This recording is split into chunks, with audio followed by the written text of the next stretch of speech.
Ooh, if you had told me before the game that the Bucs would be up 31-0 to start the fourth quarter, I wouldn't have believed it. I mean, prior to the game, especially prior to this morning, I was like, this game might be a little closer than a lot of people are anticipating, but I am so glad that it was definitely very lopsided. It was a boring game, but those kind of games you like. Your team's cruising to a win. Nice and easy, no stress. But before I get into it, I am Ramy B. If you are new here, make sure you click the subscribe button down below. The Tampa Bay Buccaneers beat the Philadelphia Eagles 31-15. The Bucs had 349 total yards of offense, and the Eagles had 339 yards of total offense. Pretty even, but don't be fooled. The game was much more lopsided than the score suggests. Sure, it shows that they lost by 16, but it was definitely over. Really in the third quarter. Brady was 29-37 for 271 yards and 2 touchdowns. Keyshawn Vaughn, our leading rusher, 17 rushes for 53 yards and a touchdown. Giovanni Bernard had 13 rushes for 44 yards and a touchdown. And Scooter had 1 for 9 at the end. Rush game did its job. We had 106 total yards of rushing this game. Really without all of our offensive weapons, receiving weapons, and after Tristan Wirfs got hurt, and then Jensen got hurt for a bit, and Josh Wells was a little hurt, we really had to run, and especially with our lead, we had to be able to run effectively, and we did that.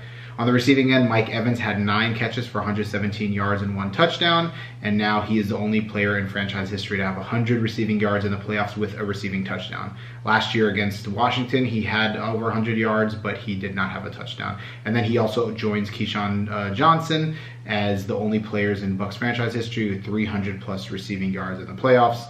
I'm glad Evans did step up. We didn't really need to. I mean, we were dominating from the beginning, but it's good for him to kind of get warmed up for the rest of the playoffs because we're going to need to rely on him a lot. Giovanni Bernard, 5 catches for 39 yards. Gronk, 5 for 31 and a touchdown. And Tyler Johnson had 2 for 30. Nobody else had over 30 yards. So overall, a pretty balanced day on offense. We pretty much had 243 yards passing, 106 rushing. Pretty balanced. You know, we took the lead very early, and the game was pretty much decided entering the fourth quarter. And we didn't really need to pass as much. We just ran the ball as much as possible, and it's good to know that even without Leonard Fournette, we were able to rush the ball and get some yardage and control the clock and things like that. Now, Leonard Fournette should be back hopefully next week, and hopefully Tristan Wirfs is healthy, and we're going to need it definitely because moving forward, the competition is going to be a lot tougher. Defensively, Jalen Hurts was 23 of 43 for 258, a touchdown, 2 picks, and a fumble. A lot of those stats came in the fourth quarter when they were kind of desperate for throwing. They did have only 95 yards rushing, and I know prior to this game, everybody was talking about how they're such a good rushing team, and our rush defense has kind of slipped a bit at the end of the season, but we had Levante David back, Shaq Barrett, JPP, and the rush defense really definitely did play its role. Outside of really, Boston Scott had 1 rush for 34 yards and a touchdown. Take away those 34, and they're down to under 60 yards rushing. So definitely the run game was very dominant. I feel like in the fourth quarter, the defense kind of let off the gas. Jalen Hurts had 8 rushes for 39 yards. Sanders had 7 for 16, and nobody else really had much. Receiving end, Goddard, their tight end, had 6 for 92. Devonta Smith, 4 for 60. Gainwell had 5 for 49 and a touchdown. Watkins had 2 for 35, and nobody else had over 40. So offensively, we definitely kept them in check, and they did run more than I expected. They went for a few 4th downs as well. But, I mean, Jalen Hurts was kind of just chucking it up, and a lot of his completions came on kind of 3rd and longs, just throwing it up deep. Really wasn't doing much offensively at all. Even the run game, like I said, before the fourth quarter, before they scored their first touchdown, they weren't really rushing the ball that well. And again, our defense kind of let up and kind of let them get back into the game because why not? You know, we're already dominating. The game was pretty much over, but I don't think it's a good move. We need to definitely put our foot on the gas and really keep them shut out because next week and the week after, and if we go to the Super Bowl, we're going to play tougher competition and we won't be able to do that. On defense, we had 2 sacks overall. Antoine Winfield had 1 and McClendon had 1, and that was because Jalen Hurts is very mobile, so it's hard to get these mobile quarterbacks down. We've gotten a lot of times where we've hit him or gotten close, but they just scramble away. Shaq Barrett had an interception, beautiful tipped interception, and then Mike Edwards had an interception to end the first half, or right before the first half ended.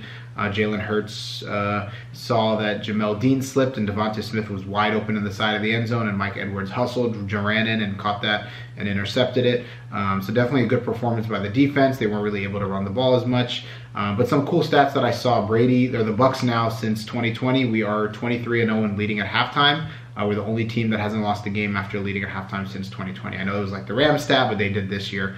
JPP is now undefeated in the playoffs still, 9-0. And then Brady, I think, I saw the stat. I think it was after the Gronk touchdown. It didn't include the Mike Evans. So I believe now Brady has 64 touchdowns and 0 picks in the red zone since joining Tampa Bay. I think that's regular season and playoffs. So in 2 seasons, pretty much 64 touchdowns, 0 picks in the red zone, which is crazy to think of. Nobody else, no other QB has thrown 35 touchdowns without a pick in the red zone. So Brady's definitely dominating and looks like his younger self.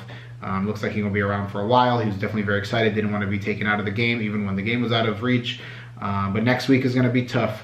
Don't know who we're playing yet. Right now, San Francisco is playing Dallas. If Dallas wins, regardless of what happens in the Rams Cardinals game tomorrow, we're facing Dallas. If San Francisco wins, we will be facing either the Cardinals or the Rams. So it really depends on today. We would know. We'll have a better idea. Dallas wins, we face Dallas at home. San Francisco wins, we're facing the winner out of the Cardinals and Rams game tomorrow. Personally, I don't know who I would rather take. The Rams would be tough at home. I think Dallas would be tough because they can score at will. Cardinals would probably be the easiest out of the 3, but you know, the Cardinals, I don't know if they could beat the Rams on Monday Night Football in LA. They've kind of been struggling down the stretch. But it would be cool if whoever we face, whoever ends up going to face Green Bay, knocking them out, because then we would be the better team. Like if San Francisco goes and knocks them out, or like the Rams or Cardinals, that'd be perfect. But yeah, we'll find out later.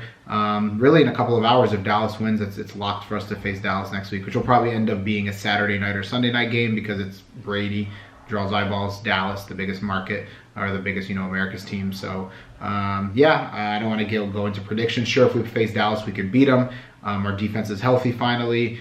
We have everybody back, and now Levante David is back. He got some snaps under him and all of that. Leonard Fournette will be back. Sorry about that. My battery died, so probably looking like I'm in a different position. The lighting might be off a bit, but I think I was saying that Mike Evans, we're really going to have to lean on him next week, especially if we face Dallas, because we're going to need to score Gronk. We're definitely going to have to do a lot of ball control as well if we face Dallas, because they're the highest leading scoring team in the NFL. I think they're averaging like 32 points a game or something like that. And we're a hair behind, but we can't go into a shootout with them with the weapons we have. I don't think Cyril Grayson played today. If he's back next week, that'll help.